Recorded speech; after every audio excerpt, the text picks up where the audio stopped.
ప్రైజ్యుల దేవుడికి స్తోత్రం. హల్లెలూయా. ప్రియమైన బిడ్డలారా, సహోదరులారా, దేవుడి కృప మీకు అందరికీ తోడైన కాక. యేసయ్య ప్రేమ సహవాసముతో మెరుగుంటూ ఆత్మీయంగా కొనసాగిస్తున్నారని మా దైవజన తరగా అన్ని దినములో ప్రార్థిస్తున్నాం. మీ కొరకు, మీ కుటుంబాల కొరకు, ఎక్కడున్నా, ఏ దేశములో, ఏ ప్రాంతంలో ఉన్నా సజీవుడైన రక్షకుడు ఆయన ఆశీస్సులు ఎప్పుడు దీవించబడాలని మేము ప్రార్థిస్తున్నాం. ప్రియమైన బిడ్డలారా, సహోదరులారా, ఈరోజు ప్రాముఖ్యముగా కొన్ని అంశాలు చెప్పాలని ఆశపడుతున్నాను. కుటుంబములో తోడుకోడలు ఎలా ఉండాలి? అంశం, కుటుంబములో తోడుకోడళ్ళు ఎలా ఉండాలి? ఎలా ఉండాలండి? తోడుకోడలు అక్క చెల్లిలాగా ఉండాలి, లేక ఒకరితో ప్రేమ కలిగి ఉండాలి.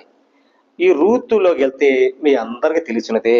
రూతు గ్రంథములోను 1:6 వెళ్ళిపోతే అక్కడ ఉంచుండి, కుమారులకు తన పెనిమిటికి లేనిదాయను, వారికి ఆహారం ఇచ్చుటకు యెహోవా తన జనములకు దర్శించెను.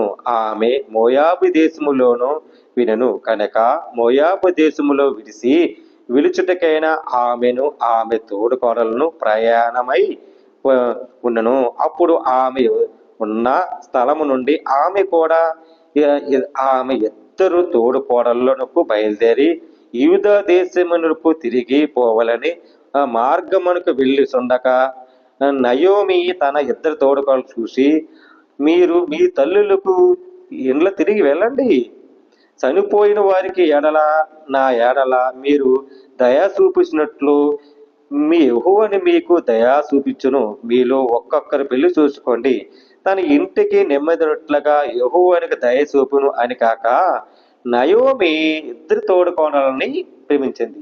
అప్పుడు ఇద్దరు తోడుకోళ్ళు అన్నారు, పుట్టింటికి వచ్చి అత్తింటికి వచ్చాం, మేము మా భర్తలు లేపని సరే అత్త వెళ్ళి మేము వెళ్ళాం. ఎందుకు వెళ్ళాలి అత్తయ్య?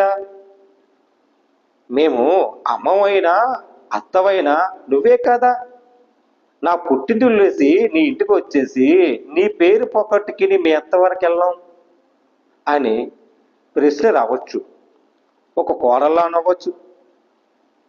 అప్పుడు నయోమి ఏమంది, అలా కాదమ్మా, యవ్వన కాలంలో ఉన్నారు కదా మీరు, చక్కగా వెళ్ళి భర్త లేరు కదా పెళ్లి చేసుకోండి, భర్త లేకపోతే పెళ్ళి మీరు చేసుకో, అత్త అయినా తల్లివైనా మేమే మీలో ఉంటాము అని ఆత్మీయంగా ఉండే కోడల్లో తోడుకోడల్లో ఉంటారు. ప్రియమిట్లరా, తోడుకోడలు ఎలా ఉండాలంటే అత్తను ప్రేమించే, అత్తను గౌరవించే తోడుకోడలు ఉండాలి. అత్తను హింస పెట్టే తోడుకోళ్ళు వద్దండి, అత్తను బాధ పెట్టే తోడుకోళ్ళు వద్దండి. ఎందుకనక మనకి ఏదో మనం అత్త అవుతాం, ఒక ఇంటికి మన అత్తను అవుతాం.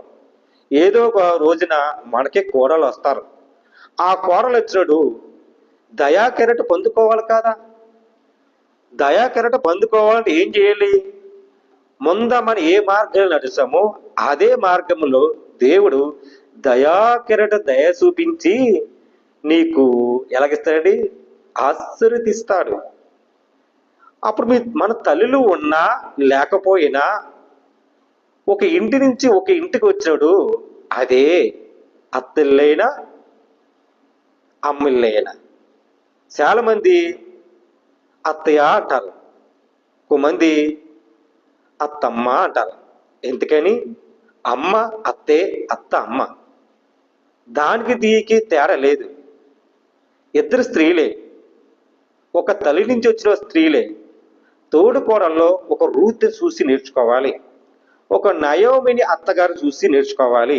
ప్రియమిట్లరా, మనము భర్త లేనన్న చూపు లేకపోయినా మన భర్త ఉన్నా దేవుణ్ణి ప్రేమించి విశ్వాసము దయాకరట ఎలా పొందుకున్నామో మన జీవిత కాలమంతయు దేవుడు నీకు ఒక తల్లి తండ్రిని నీకు అనుగ్రహించాడు.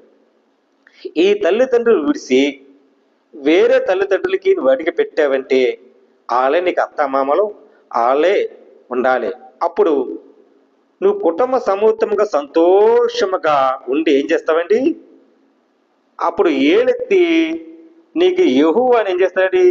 దయా కిరటముతోను మహా కిరటము పొందుకుంటావు. అదే నయోమి కూడా అత్తగారు మరి ఆశీర్వదించింది కోడలని, ఇద్దరు కోడలని. ఈ రోజుల్లో కోడల్లో అత్త మాట ఇంట్లా, అత్త చూపు చిన్న చూపు చూస్తున్నారు. ప్రియమిట్లరా, యవన కాలంలో ఉన్న తోడుకొడలారా, యవన కాలములో ఉన్న యవనస్తులారా, దేవుడి దయా కెరట పొందుకోండి.